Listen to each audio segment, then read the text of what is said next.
မင်္ဂလာပါ Orange School ကပါ Good ကမှာတော့ယာဂန်ကလော့တယောက် Real Madrid နီးပြဖြစ်လာနိုင်ခြေရှိမရှိဆိုတဲ့အကြောင်းကိုသုံးသပ်ထားတဲ့စကြင်ကြောက်ဖျားเจ้าကြီးတွေက Heavy Metal Guitar ဆိုတဲ့စောင်းမလေးကိုဖတ်ပြသွားမှာပဲဖြစ်ပါတယ်ဘောလုံးကပါမှာ Miles Dortmund နဲ့ Liverpool တို့ကြားမှာတူညီတဲ့ဝိညာဉ်တစ်ခုစီးဆင်းနေပါတယ်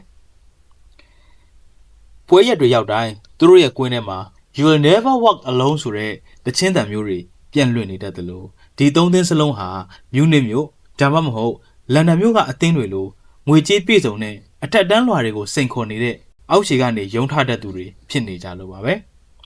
နောက်ထပ်တူညီမှုတစ်ခုကတော့အသင်းသုံးသင်းစလုံးဟာယာဂင်ကလော့ရဲ့ပြူစားမှုကိုခံယူခဲ့ရပို့ပြီးသူကင်တွယ်ခဲ့တဲ့ကာလတွေမှာအသင်းရဲ့အမှတ်အသားဟာကလော့ရဲ့ပုံရိပ်အဖြစ်တသားတည်းပြောင်းလဲသွားခဲ့ဘူးခြင်းပါပဲ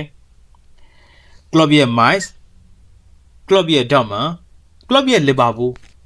ဒီလိုအသင်းပိုင်ရှင်ထက်နီးပြရဲ့လွှမ်းမိုးမှုကြီးမားတဲ့အခြေအနေမျိုး Real Madrid မှာဖြစ်လာနိုင်ပါမလားတကယ်တော့ဇာဘီအလွန်ဆိုထွက်ခွာသွားရချိန်မှာကလော့ရဲ့နာမည်ထွက်လာတာမထူးဆန်းပါဘူးဒါပေမဲ့ကလော့ကတော့ Red Bull ရဲ့ရုံးချုပ်ကနေပြက်ပြက်သားသားညှင်းဆန်လိုက်ပါတယ်ငါနဲ့ဘာမှမဆိုင်သလိုငါစိတ်ထဲမှာဘာမှမဖြစ်ပါဘူးတဲ့ကလော့ကနီးပြလောကကိုစွန့်ခွာကြောင်းကြေညာထားပြီးသားဖြစ်တယ်လို့သူ့ရဲ့ကစားသမားဘဝနဲ့နီးပြဘဝတစ်လျှောက်လုံးမှာအမြဲတမ်းမှန်ကန်တဲ့အချိန်မှန်ကန်တဲ့အသင်းကိုရွေးချယ်တဲ့သူတစ်ယောက်ပါပဲသူရွေးချယ်ခဲ့တဲ့အသင်းတွေကိုပြန်ကြည့်မယ်ဆိုရင်အားလုံးဟာပြုပြင်ဖန်တီးသူတစ်ယောက်ကိုလိုအပ်နေတဲ့အချိန်တွေကြီးပါပဲမိုင်းစ်ကတန်းဆင်းရမယ့်ဆဲဆဲဒေါ့မန်ကလည်းဒေဝါလီခံရခါနီးလီဗာပူးဆိုရင်လမ်းပြောင်းနေတဲ့အချိန်မျိုးဒီလိုအခြေအနေတွေမျိုးမှာကလပ်ကဝင်လာပြီးအသင်းကိုသူ့စိတ်ကြိုက်ပုံသွင်းကကယ်တင်ရှင်လုပ်ခဲ့တာပါပဲReal Madrid ကတော့လုံးဝဆန့်ကျင်ဘက်ပါ Madrid ဆိုတာပြုပြင်စရာမလိုတဲ့စကြင်ကြောက်ဖျားเจ้าကြီးတစ်ခုလိုပါပဲဒီမှာနီးပြတယောက်ရဲ့အလုပ်ကအဆောက်အုံဆောက်ဖို့မဟုတ်ပါဘူးမီးသီးလဲမယ်ဖုံတုံမယ်စုပလားတွေကိုအယောင်တင်မယ်ဂုံဒရက်မကြအောင်ထိမ့်သိမ့်မယ်ဒီလောက်ပါပဲ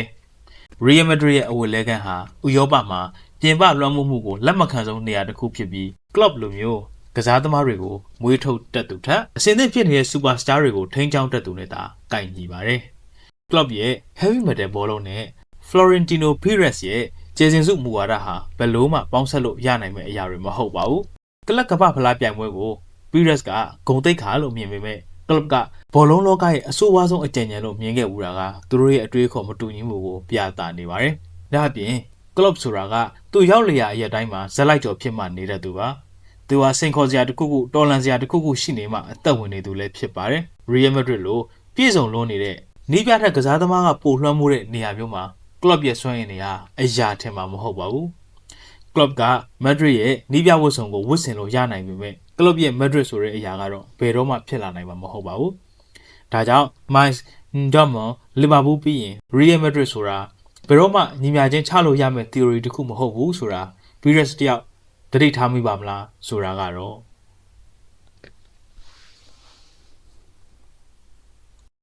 ဟုတ်ကဲ့ပါအခုလိုမျိုးဘောလုံးနဲ့ပတ်သက်တဲ့အကြောင်းအရာတွေကိုနားဆင်ခန်းစားခြင်းနဲ့ဆိုရင်တော့ကျွန်တော်တို့ရဲ့ Orange School ကို like and subscribe လုပ်ထားပေးဖို့မမေ့ပါနဲ့เนาะအဆုံးထိနားဆင်ပေးခဲ့လို့အားလုံးကိုကျေးဇူးတင်ပါတယ်ခင်ဗျာ